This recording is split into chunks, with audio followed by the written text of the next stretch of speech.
Bismillahirrahmanirrahim. Assalamualaikum warahmatullahi wabarakatuh. Perkenalkan, nama saya Dian Nur Aryani dengan NIM 20030200060 dari kelas 2B FAI.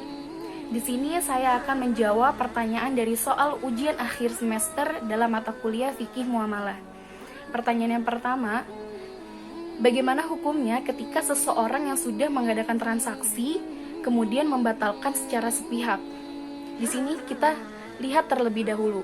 Ketika seseorang yang sudah mengadakan transaksi dengan memenuhi syarat-syarat dan rukun-rukun yang sesuai dalam syariat Islam yang bisa dibilang sifatnya mengikat, maka salah satu pihak tersebut itu tidak boleh membatalkan transaksinya.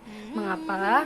Karena itu akan menyebabkan kerugian untuk pihak yang lain. Akan tetapi, jika pembatalan tersebut disetujui oleh kedua belah pihak yang sama-sama ridho untuk membatalkannya, maka itu boleh hukumnya.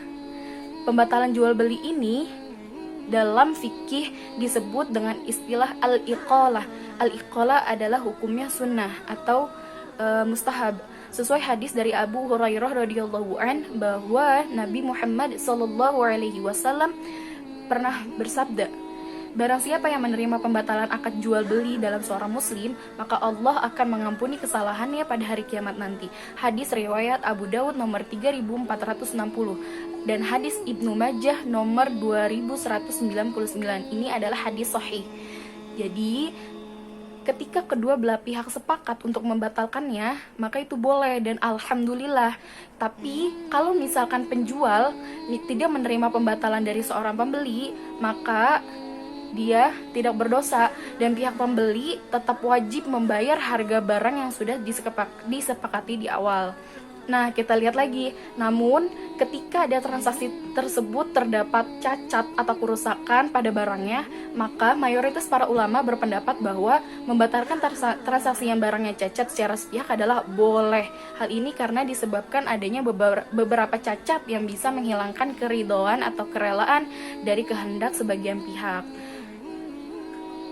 Dan pertanyaan yang kedua, bagaimana pandangan kita tentang riba, khususnya riba yang ada di bank konvensional? Menurut pandangan saya, riba hukumnya adalah haram. Allah Subhanahu wa taala berfirman, A'udzubillahi minasyaitonirrajim, wa ahallallahu al-bai'a wa harramar riba. Yang artinya, padahal Allah sudah menghalalkan jual beli dan mengharamkan riba. Quran surat Al-Baqarah ayat 275. Lalu bagaimana riba yang ada di bank konvensional gitu? Seperti yang kita ketahui, dalam bank konvensional itu ada yang dinamakan bunga bank. Bunga bank itu adalah keuntungan yang diambil oleh bank dalam jangka waktu bulan atau tahunan. Bunga bank inilah yang dinamakan riba, sehingga bunga bank juga diharamkan dalam ajaran Islam.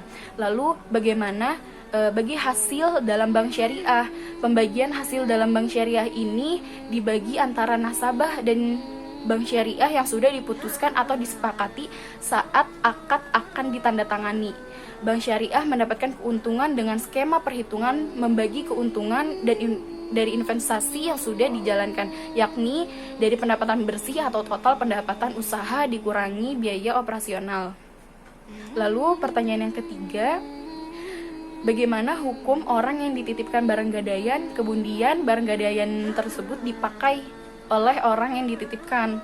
Para ulama sepakat bahwa orang yang menerima gadai tidak boleh mengambil manfaat dari barang gadaian itu. Hal itu didasarkan bahwa di dalam gadai akad pokoknya adalah hutang piutang, dan di dalam hutang piutang ini ada asas yang berlaku, yaitu tolong menolong atau yang disebut ta'un, bukan mencari keuntungan.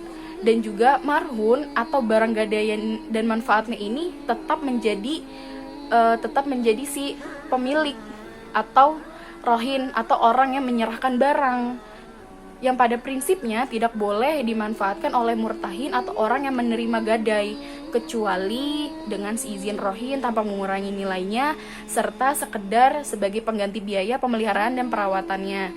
Misal, si A menitipkan barang gadaiannya ke si B, seumpamanya motor, Jadi si B ini tidak boleh menggunakan motor tersebut. Ia harus menjaga motor tersebut dengan baik. Sekian jawaban UAS dari soal dalam mata kuliah Fikih Muamalah. Mohon maaf atas segala kekurangan dari saya, karena kelebihan hanyalah milik Allah Subhanahu wa Ta'ala dan kekurangan hanyalah milik saya pribadi. Terima kasih. Wassalamualaikum warahmatullahi wabarakatuh.